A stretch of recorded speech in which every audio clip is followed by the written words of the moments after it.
Driving home after yet another hard week of work on a Friday, I felt myself pulled into the familiar lull of expectations, eating, drinking, the same routine as every other night.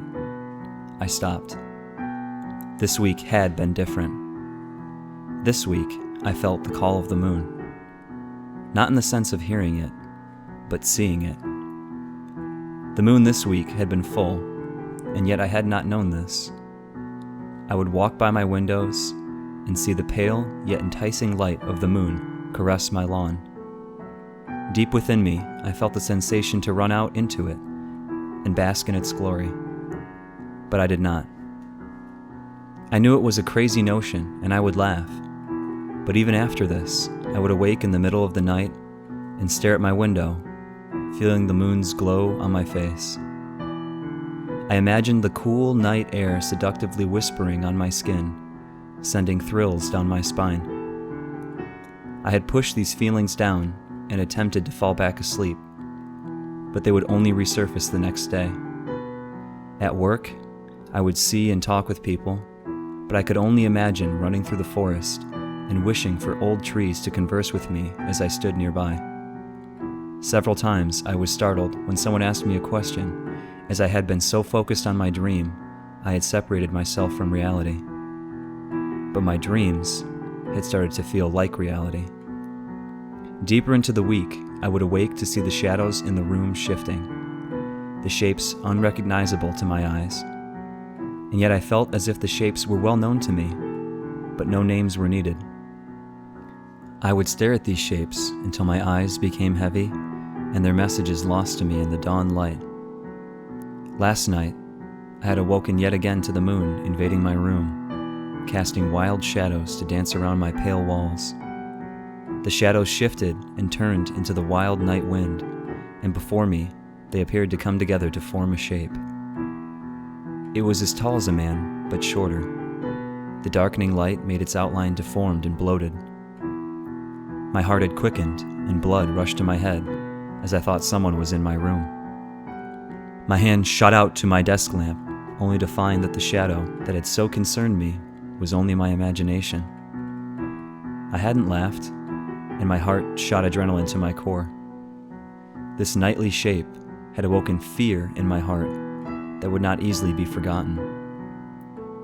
As I pulled into my driveway from my last day of work for the week, a dull sense of dread wormed into my thoughts. Would I see the shapes tonight? Would I hear sounds that could not be explained? My instincts drove me to drink and try to forget my fanciful notions. But how wrong I was.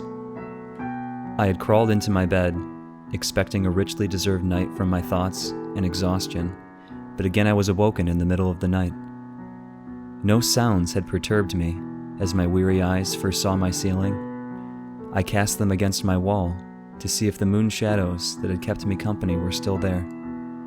They were, but this time, I knew what the shapes were, as they had finally created their true form. Only inches from my bed stood a creature. Its body was cloaked in shadows, but I saw its features. Coarse animal fur on its two legs, hooves where feet should have sprouted, the upper body of a man, and the slight horns of a goat. This creature also held by its side a trident, the weapon somehow darker and more menacing than the shadows that clothed its master. My heart began to pound in my chest, sending hammer blows of fear into my skull. The dead calm of the night wrapping itself around my body, making my heart feel like a siren. I felt my muscles bulge with the reaction of fear, but I could not move. My body was paralyzed, but my mind was not.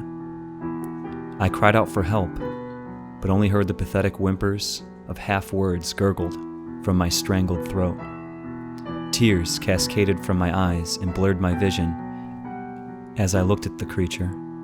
I had hoped my tears would wash away the visage in front of me, but I was mistaken. The shadow remained still in the moonlight. My heart only raced faster with fear, and my blood rushed to my head. How would I escape? What would I do? This creature held me captive, and I had no ability to escape.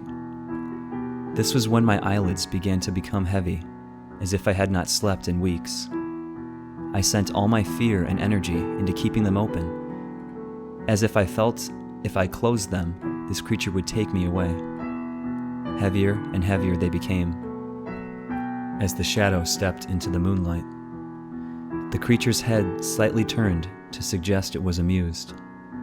I felt a jolt of rage against being held captive, rage against no one hearing my calls for help, rage that I had not yet accomplished what I wanted in life.